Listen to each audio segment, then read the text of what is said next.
今日は鶏肉と野菜のとろとろトマト煮込みを作りたいと思います。トマト塩麹の力を使ってお肉とお野菜を柔らかく仕上げます。鶏もも肉は余分な皮と脂を除いて3センチ角ほどに切っておきました。ここにトマト塩麹を揉み込みます。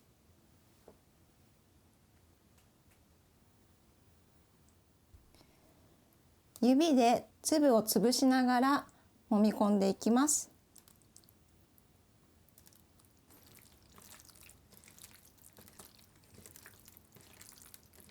ぴったり鶏肉にラップをして冷蔵庫で一晩寝かせます。寝かせることによって鶏肉が柔らかくなります。野菜を切っていきます。まず玉ねぎは2センチ角にします。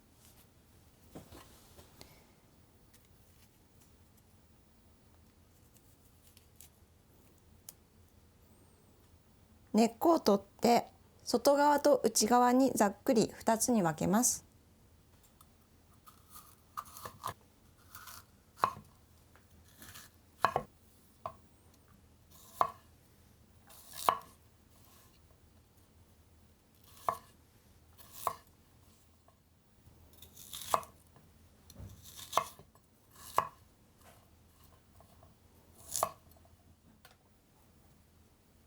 黄色いパプリカは縦半分に切ってヘタと種を除いて、さらに1つを縦4等分にします。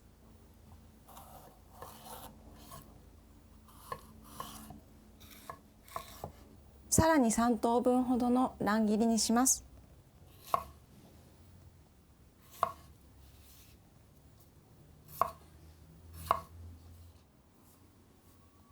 ズッキーニは2センチ幅の半月切りにします。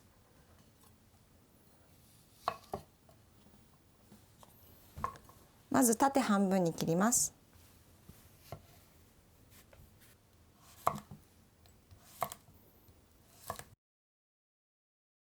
ナスもヘタを取って2センチ幅の半月切りにします。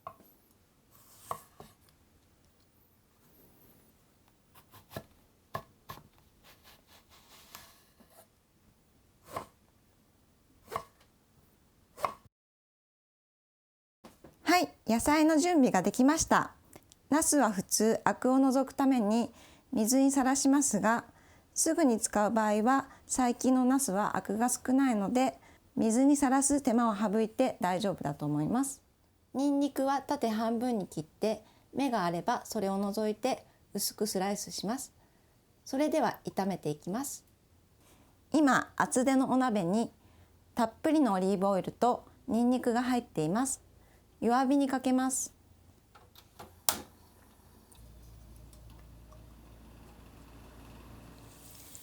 ニンニクの香りをオリーブオイルに移していきます。香りが立ってきました。お野菜すべて入れます。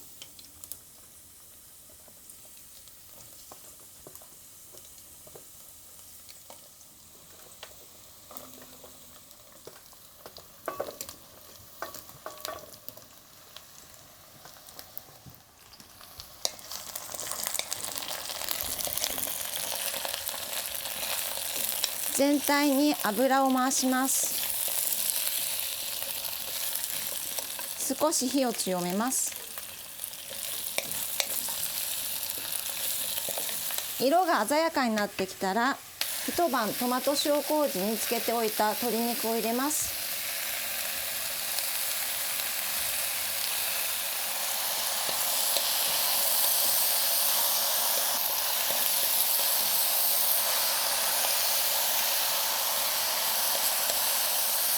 全体をざっくり混ぜたら強火にして赤ワインを加えます。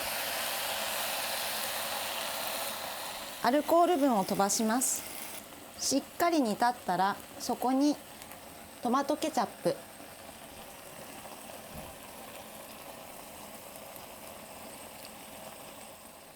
お水、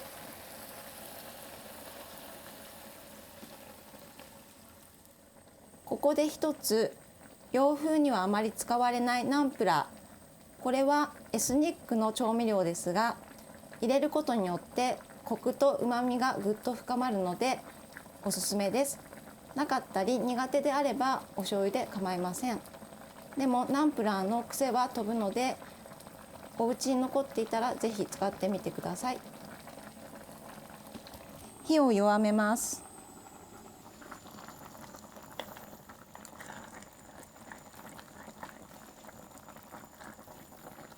全体をざっくり混ぜて、トマトケチャップが溶けて均一になったら火を弱めて蓋をして20分から30分煮込みます。はい、30分ほど経ちました。熱い湯気に気をつけて蓋を開けてみましょ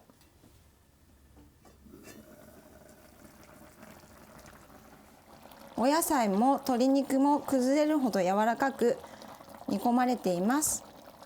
それでは器に盛っていただきましょう。お野菜もお肉もとろとろほろほろだよ。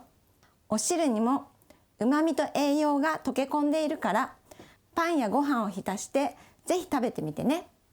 いただきます。